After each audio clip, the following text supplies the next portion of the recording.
Olá! É imperioso que você saiba.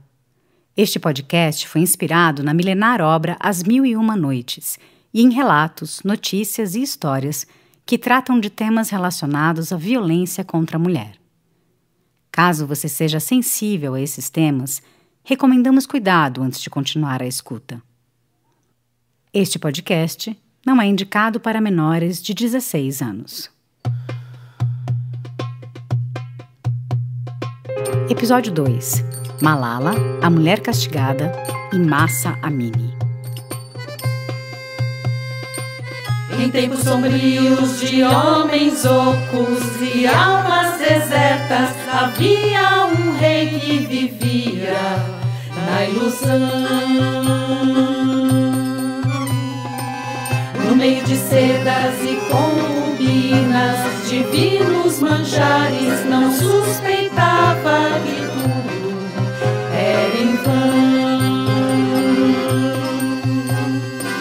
Tudo está por um fio, até para o rei dos tempos e os homens mais poderosos da terra.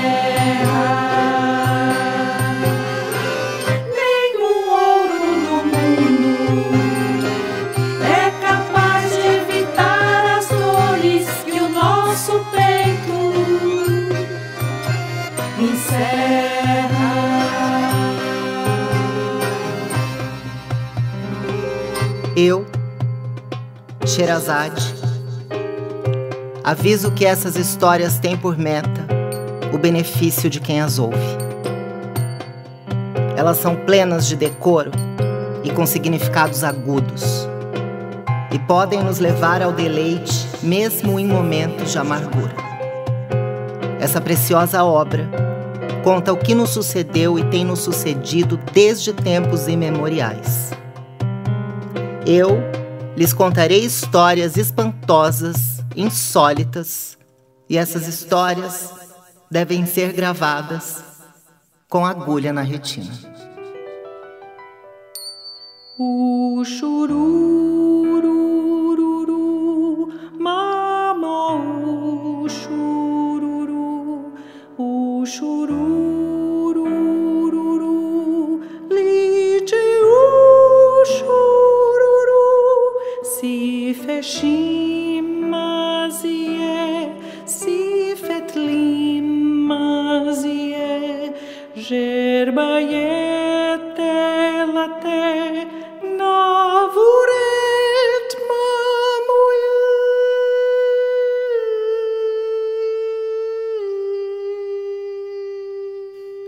Venho de um país criado à meia-noite. Quando quase morri, era meio-dia. Quando eu era bebê, meu pai me cantava uma linda canção escrita pelo famoso poeta Hamad Sarrassayel, de Peshawar. É assim. Oh, Malala,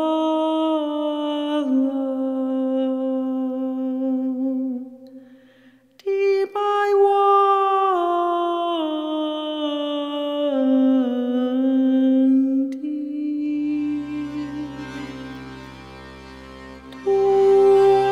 tuas palavras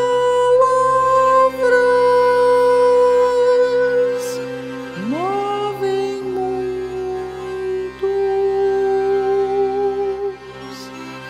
Ergue-te mais uma vez, eu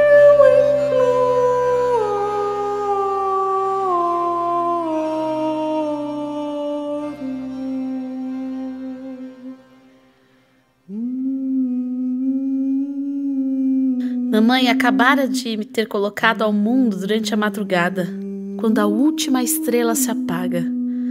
Nós, pashtuns, consideramos esse um sinal auspicioso. Sim, nasci uma menina, no lugar onde rifles são disparados em comemoração ao nascimento de um menino, ao passo que as meninas são escondidas atrás de cortinas. Pois o dia que nasce uma menina é considerado sombrio. Mamãe estava preocupada em como contar ao meu pai que eu não era um menino. Mas o meu pai A olhar nos meus olhos, encantou-se e disse: Malala é uma menina de sorte. Sei que há algo diferente nessa criança. Meu pai pediu aos amigos, vizinhos e o meu tio, o único parente que veio me ver, que jogassem flores, frutas secas e moedas em meu berço, para que eu tivesse uma vida doce, salutar e próspera, algo que era reservado somente aos meninos. O meu pai era professor e me ofertou uma esmerada educação, algo bastante incomum, porque as mulheres do meu país tinham que ficar em casa, não podiam estudar nem trabalhar. O meu pai me alertou que em tempos sombrios e de ignorância, que eu fosse sempre justa e lutasse pelos meus direitos. Entre tantos livros que li em meu país, conheci a história de mulheres que tiveram suas vidas ameaçadas, apenas pelo fato de serem mulheres. Contarei a história de uma delas. Eu tive notícias de que havia uma mulher de boa educação que recebeu muitos bens após a morte de seu pai. Essa mulher se casou com o homem mais próspero e culto de Bagdá, que valorizava a educação das mulheres e a ensinou a cuidar dos negócios junto com ele. Mas um dia, este homem morreu, e a parte que lhe coube de sua herança lhe deu uma vida afortunada, e ela acumulou tanto ouro que sua reputação de mulher culta, independente e rica se espalhou por toda a Bagdá. E ela nos conta. Certo dia, bateu à minha porta uma velha. E que velha! Olhei para ela e vi que tinha os olhos petrificados, toda arqueada. Ela me cumprimentou, beijou o chão e os meus pés e disse: Senhora, tenho uma filha órfã de pai que se casa esta noite. Somos forasteiras nesta cidade.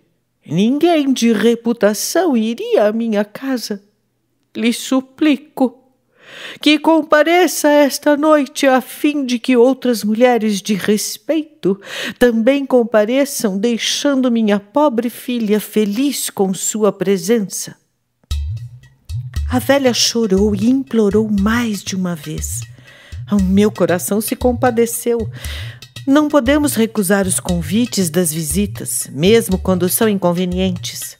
Atendi seu pedido e respondi à velha que sua filha se casaria usando minhas joias como presentes de casamento.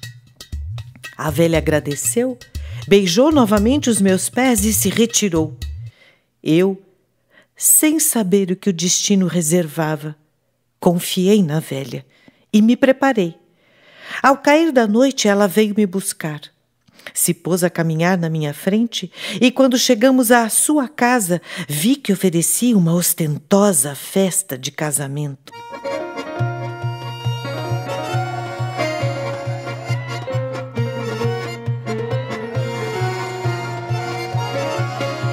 Olhei para o lado e vi a noiva, uma jovem linda como a lua cheia em alvorada, que me agradeceu pelas joias presenteadas.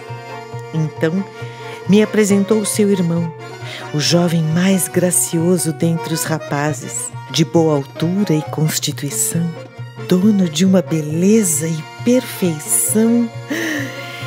Seus olhos sequestravam os corações com um feitiço lícito. Ai, meu coração o amou.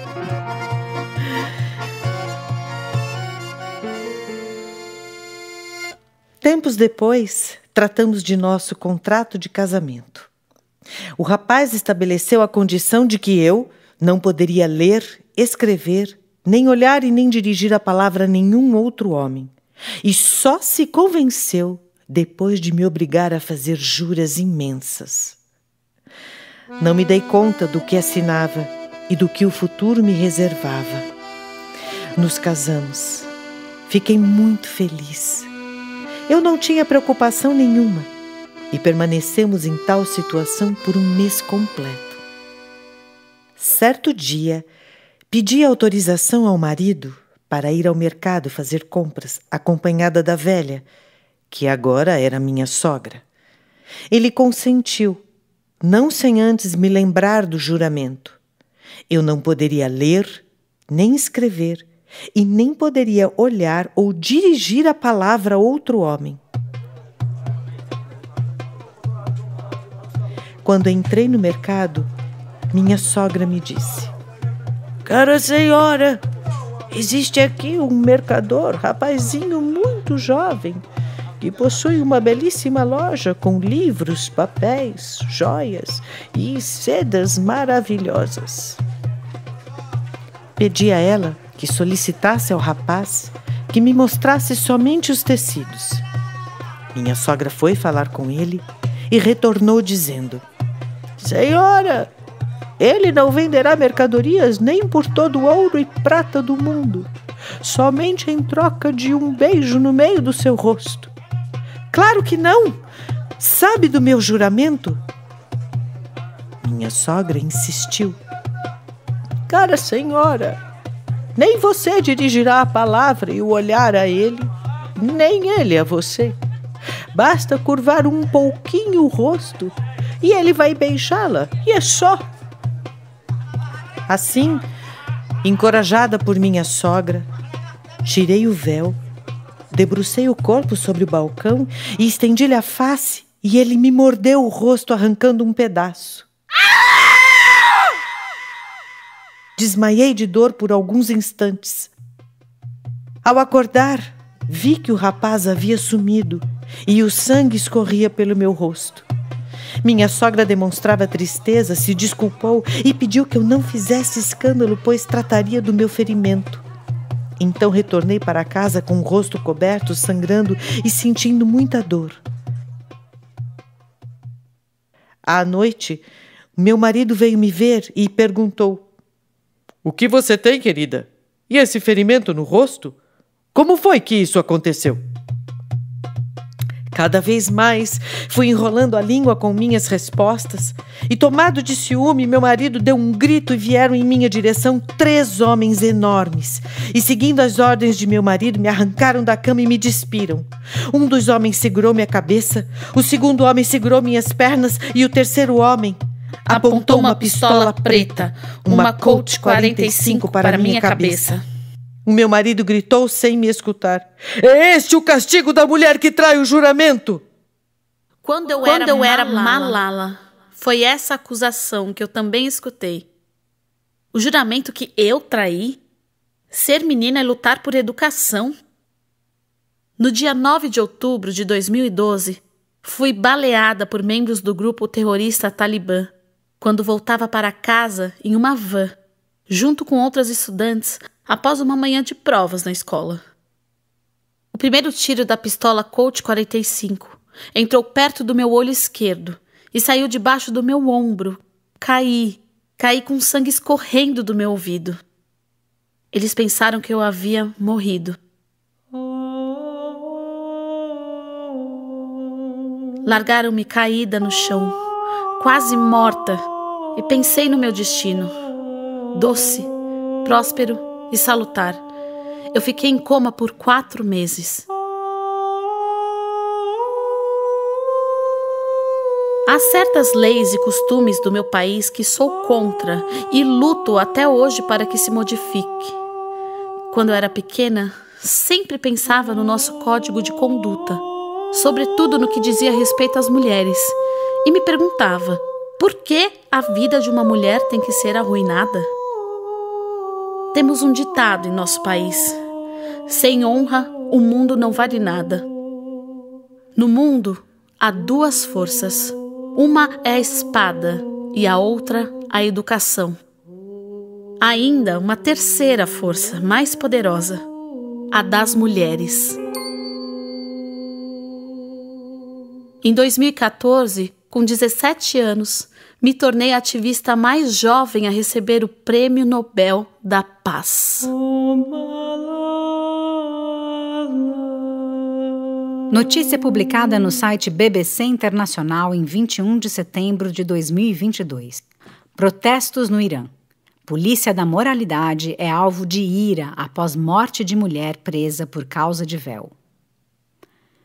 A morte de Mahsa Amini, de 22 anos, sob custódia da chamada Polícia da Moralidade do Irã, provocou protestos furiosos, com mulheres queimando seus lenços em um ato de resistência contra o rígido código de vestimenta da República Islâmica e aqueles que o aplicam. De acordo com a lei iraniana, instituída em 1979, logo após a Revolução Islâmica, as mulheres são obrigadas a cobrir os cabelos com um hijab, véu islâmico, e usar roupas largas para disfarçar seus corpos. Mahsa Amini supostamente havia deixado alguns fios de cabelo visíveis sob o lenço na cabeça e foi presa pela polícia em Teherã em 13 de setembro.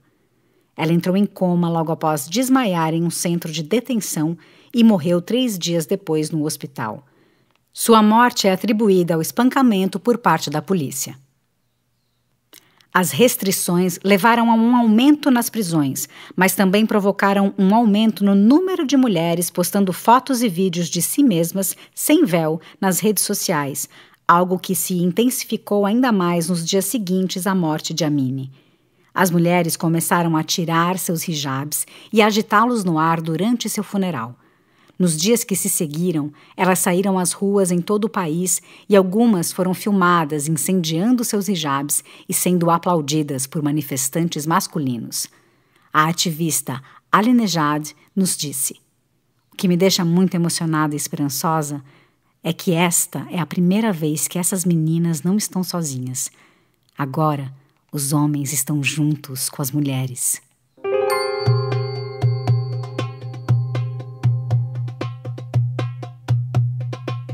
Uma história também pode revelar gênios, tesouros encravados na caverna de um coração soturno.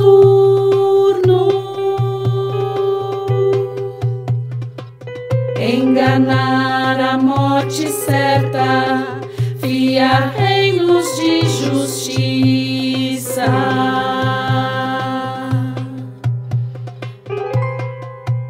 E a aurora me alcançou. E como a tradição manda, as histórias só podem ser contadas entre o crepúsculo e o nascer do sol. Tive que interromper minha narrativa.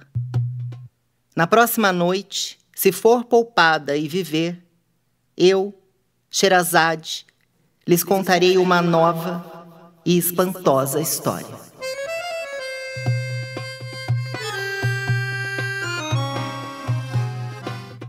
Você acabou de ouvir o segundo episódio de 1000 Mulheres e Uma Noite. Texto adaptado por Fernanda Raquel, Lilian de Lima e Simone Grande, a partir do original escrito por Cassiano Culici, em colaboração do grupo As Meninas do Conto. Assessoria dramatúrgica, Cláudia Vasconcelos.